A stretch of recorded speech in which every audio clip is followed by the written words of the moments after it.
You're sitting in your car after midnight, engine off, because going inside feels heavier than staying put. The driveway light is on, the house is quiet, and for a second you wonder how a place full of people can feel this empty. You're not resting, you're hiding from the next demand. You tell yourself you're just tired, but that's not true. You're avoiding the moment where you have to admit something feels off in your own life. At this age, you weren't supposed to feel this restless. You did what you were told. You showed up. You stayed responsible. So why does your chest still feel tight when everything looks fine from the outside? Here's the hook you don't want to hear. If forcing still worked, you'd feel calmer by now. But instead, it's already stealing your sleep. You lie awake replaying conversations you haven't had yet. You rehearse answers to questions no one asked. Your body is in bed, but your mind is still on duty. And the quiet choice sitting in front of you is uncomfortable.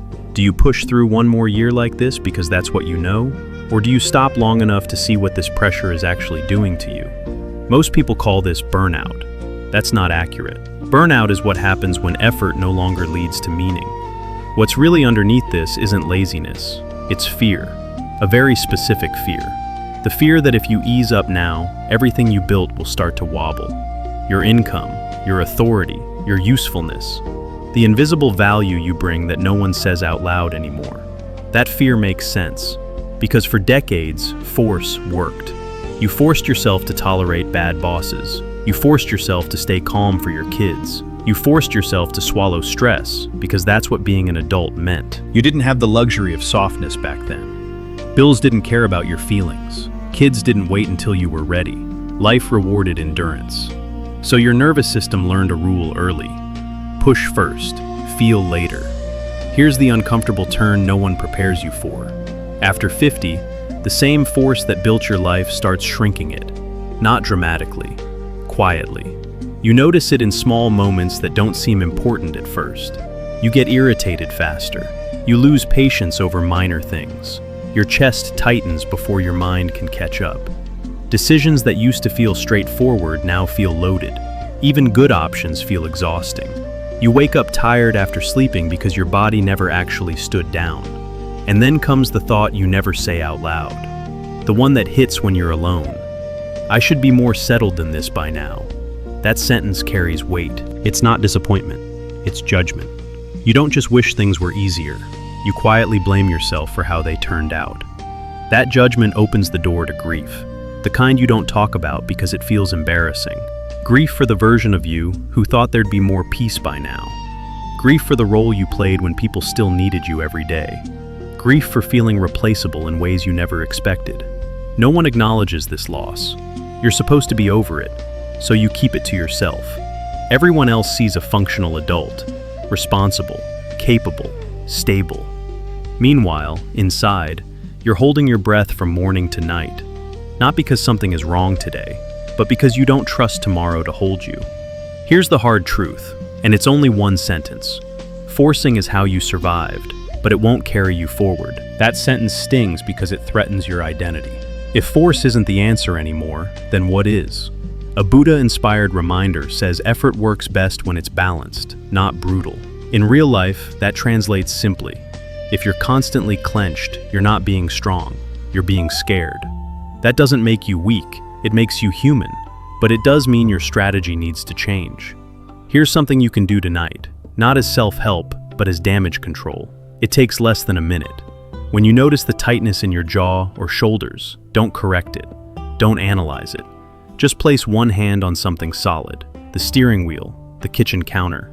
Exhale slowly and say one sentence. I don't have to push this second. That's not quitting, that's interrupting a reflex. Most people think peace comes from solving the whole problem. It doesn't. It comes from stopping the unnecessary fight happening right now. Let's make this real, because theory doesn't help at 2 a.m. Picture the first scene. Family.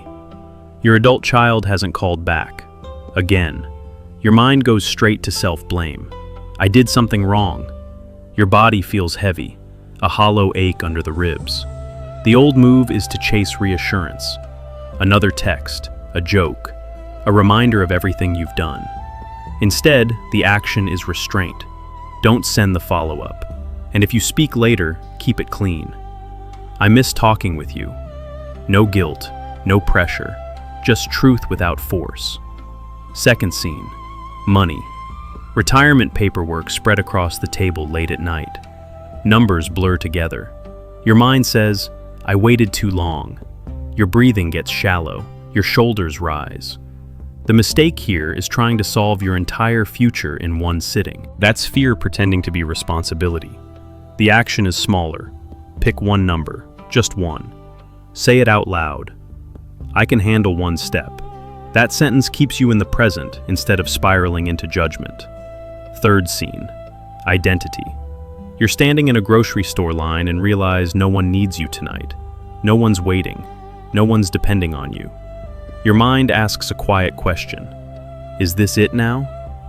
Your body feels restless, almost embarrassed by the silence. The reflex is to rush home, fill the space, turn on noise. Instead, stand still for 10 seconds.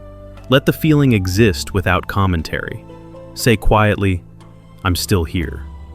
That's not affirmation, it's orientation. These moments repeat because life keeps offering the same choice in different clothing. Do you feed the story, or do you pause? Do you chase control, or do you take one honest step? Relief doesn't arrive as a breakthrough. It arrives as less friction. Tonight, you sleep a little deeper. Tomorrow, your shoulders drop a notch. You stop arguing with reality long enough to breathe. This isn't about becoming calm forever. It's about ending the private war you've been fighting with yourself. If this landed, save it.